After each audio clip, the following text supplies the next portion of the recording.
back to OLIS ASMR World. Apologies for the hair. I've literally just took a bubble hat off because I've been out walking the dog. It's a bit cold, and I forgot to put my cap on, and I don't know what my cap is either, so that doesn't really help, does it? How are we all doing?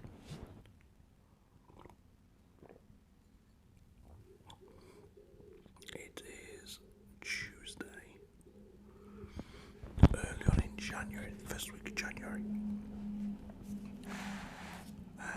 We've just found out we have gone back into a full lockdown. That was yesterday we found that out. So is it Wednesday? No, it's Tuesday. It is, yeah. Found that out on Monday. Yes, Boris has put us into a full lockdown again. Cheers, Boris. Really appreciate it, mate. Anyways, what was I going to say? Yeah, I completely forgot what I was going to talk about today. Today, we're going to be talking about. Let me just move out of the way so you can have a good look at it. Hopefully, it's behind me. Yeah, my lot.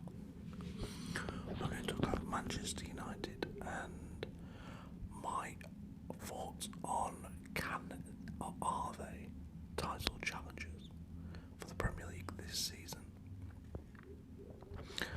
And it's not as simple as saying, yes they are, or no they're not. I mean, it's definitely more than like fourfold situation. So let's look at our teams that are currently picking up points and near the top of the table. I don't have the Premier League table in front of me. I have to run off the top of my head. Liverpool top, Man United second, I'm guessing City third, or maybe Leicester third. City will be around there. Chelsea in 9th, I believe. I think Arsenal like 10th or 11th. Being expected to be moving up the table sooner rather than later, both them teams. Tottenham, Southampton, beat Liverpool last night, so they've got to be in contention for Europe. How many teams is that already? So, United, Liverpool, Leicester, Tottenham. Our usual top six is that Man City, Arsenal, United, Chelsea, Tottenham, Man City. What have I just said there? My mind's a blank at the minute, guys. Liverpool, City, United, Chelsea, Tottenham, Arsenal. That's your top six usually, isn't it?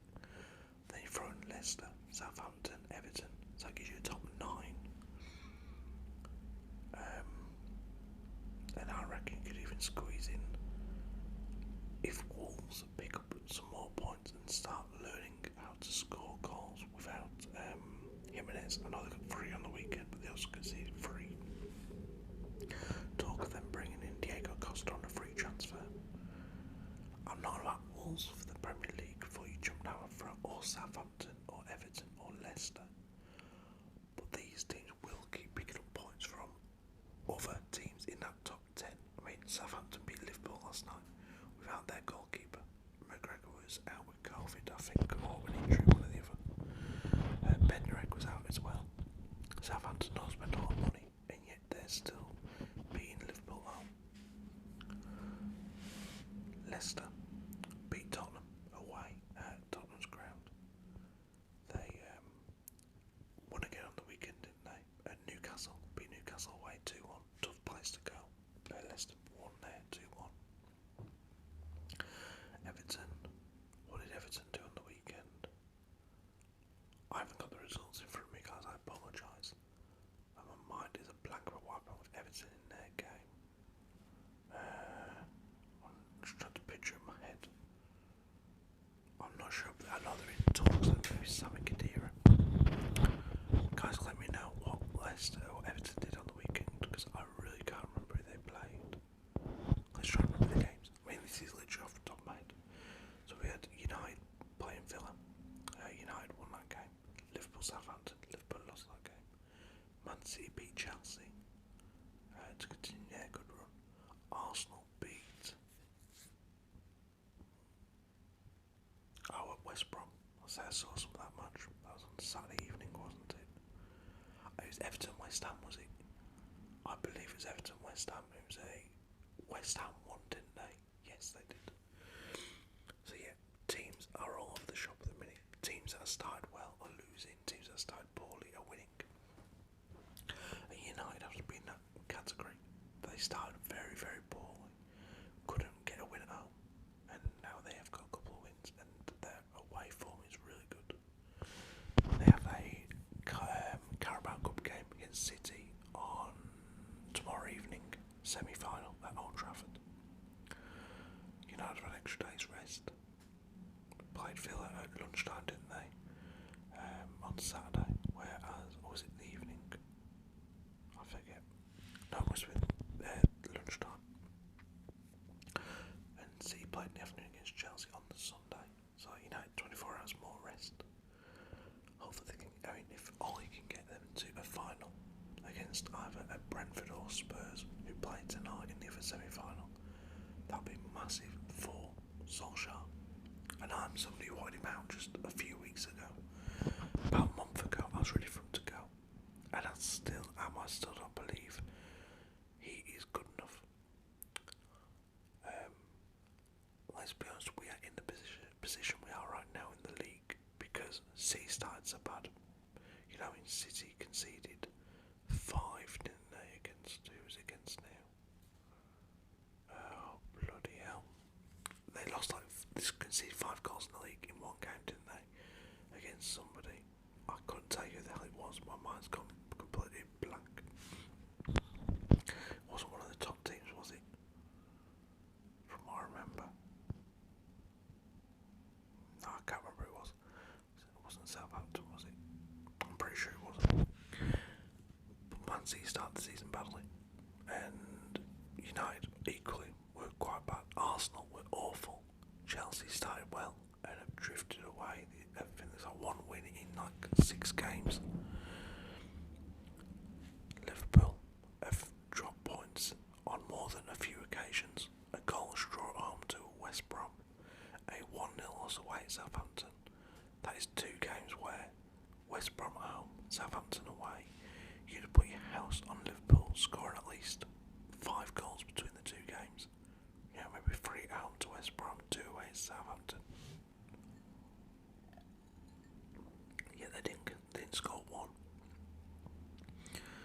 Now the one thing you can say about Liverpool, they've had a lot of bad luck defensively, like ridiculously bad luck. From Alisson missing a few games here and there, to Van Dijk being out for pretty much the whole season after his injury at Everton. Pickford, weren't it? To Joel Matip coming in, going out, in, out, all around, check it all about. He's always injured, he's never in. You know, I'm getting that. Bringing these young kids. And Thiago, who they signed from Bayern Munich, who I would have United, and now I'm glad we didn't get him because he's always injured.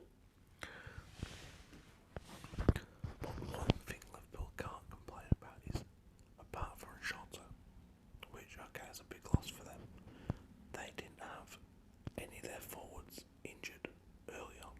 Jota's injured now, he's been for a few weeks and will be out for a couple of months, I believe. But they had Salah, Firmino, Mane, and they had 1 or 2 games where they hit the ground running and scored a few goals, but not on a regular. And now their form just seems to have gone. Well, at least yesterday it did against Southampton, and the game against West Brom it did anyways. Actually, it wasn't a goal draw at West Brom, was it? Was it at 1-1? West Brom equalised, didn't they? Like, I watched the game. West Brom got the equaliser and then just hung on. So, yeah. Going back to United, they beat Villa on the weekend. Villa in really good form. Cost us 1 or 2 problems, but not a lot. You know, if we're being completely honest, United was fairly dominant in the match.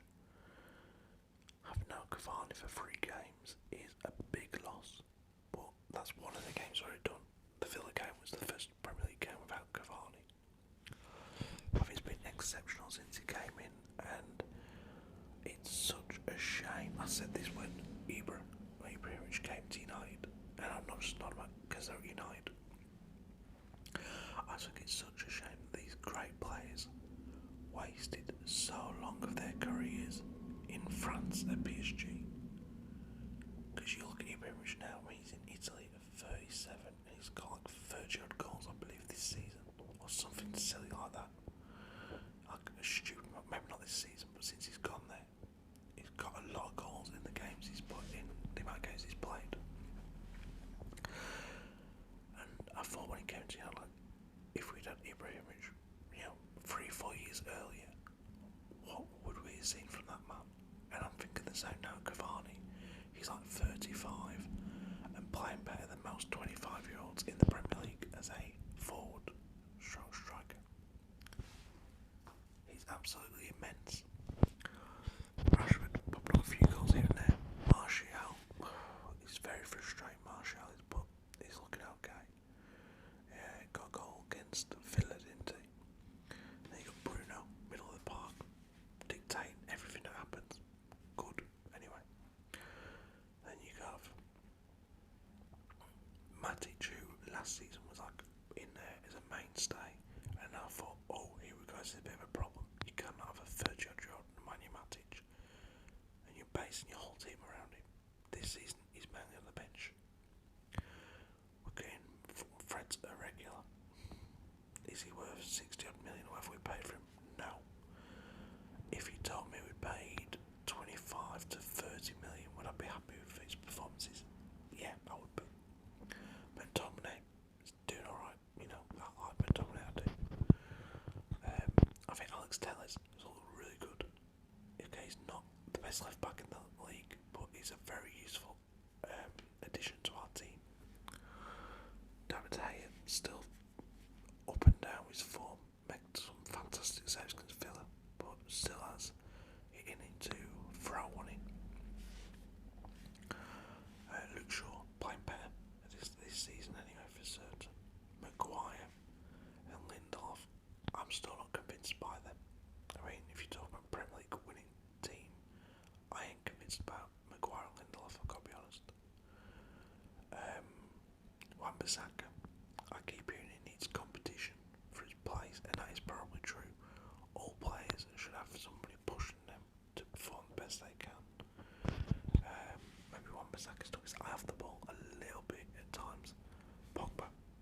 Now, I've been the first person on here, a lot of you heard me, to say, Pogba's no good, get rid of him, I'll drive him to bloody Blackpool tomorrow for a free transfer. But I've got to be honest, against Villa, he was fantastic. And was he against Leeds? Did he start against Leeds? I can't remember. But I seen in the game before the Villa game, he was pretty good in that one as well. From what I remember anyways.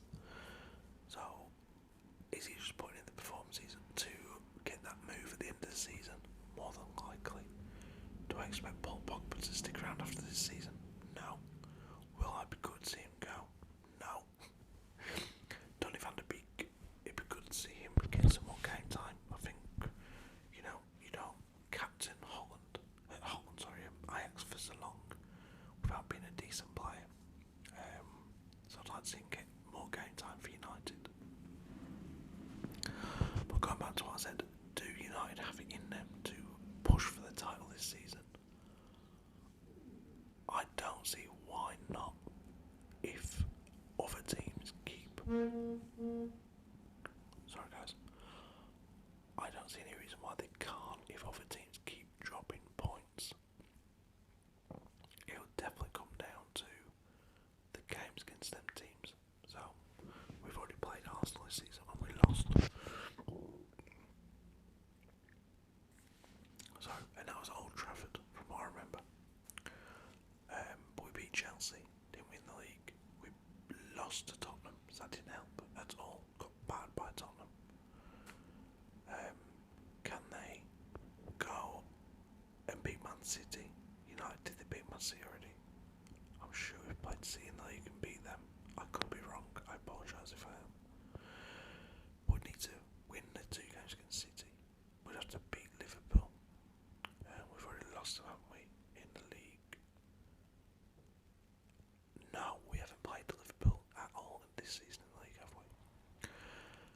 We'd have to beat Liverpool beat Spurs away. And we've also lost to Chelsea at home. I'm pretty sure that's correct. Again, I haven't got the results in front of me right now. So we have to turn these results around in the return games to have any chance of winning the league. It's all well and good being Leeds 5 bloody 1 or whatever it was, 5-2 at Old Trafford. It's all well. But the ambulances, I swear down, they went to the outside here to start back up. It's all well and good beating your Aston Villa's at home, your Southampton's away. If you come undone against the bigger teams, then you won't win anything. I beat Everton away. That was a big result.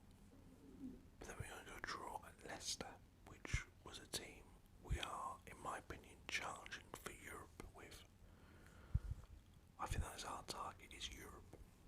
I'd love to say we're going to win the Premier League. Of course I would. We all, as Man United fans, want to say yes, we will this season be pushing for the Premier League. But I think in the January window, which is open now, if Liverpool go out and get, they don't need a Upamecano, whatever his name is. They don't need to spend silly money on a defender. They just need to go out and get somebody who is without a club or available on a free transfer or even a loan deal of a useful defender. Maybe a Craig Dawson who went to,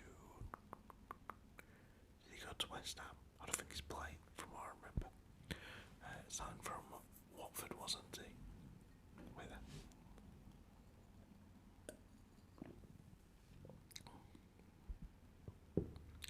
But that type of play, I mean, if Liverpool want to come in and offer, say, I don't know, 30 million for Phil Jones, I could see United letting that happen. And if Liverpool just got themselves a decent defender and get a shot back before, like, say, end of February, then I think there'll be,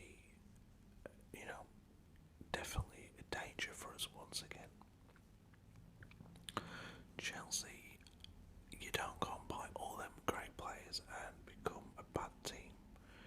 Timo Werner is not a bad player, he's a great player. Maybe he's been played out of position, I don't know, I'm not too sure. Ziyech, you got top heavy is that Chelsea team, think about it. So on the one side alone, on the left, you got Pulisic, you have Ziyech and Callum Hudson-Odoi. That's just on the left hand side. I think Ziyech sometimes plays on the right. I thought he was a left-sided player. You got Werner, who for some reason Lampard was put on the left. You got Tammy Abraham and Olivier Giroud up the top. You have a midfield with Kovacic, Kante, Jorginho, Billy Gilmore, Loftus-Cheek and Barkley both went on loan, didn't they, to Fulham and Villa respectively.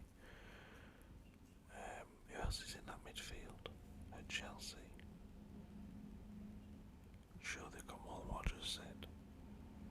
I know they've got more than what I just said, but I can't think who the hell else is in there. Mason Mount, there's another one. And, defensively, okay, I still got question marks over Zuma and Christensen, but I think they're definitely an improving side at Chelsea, and they'll get better. Arsenal, if still could go out and get Isco. Christ, if anyone gets Isco, then what a side they'll be from Real Madrid. Wow. Tottenham, I can't believe we was all raving about them possibly winning the league this season when they was going on a great run, and then they lose to Liverpool and it all just falls away. Yes, they bounced back against Leeds on the weekend, but to lose that many points over a small period of time was stupid on Tottenham's part. My top four at the end of the season is as follows: Liverpool top, Man City second, Man United third, and Tottenham fourth.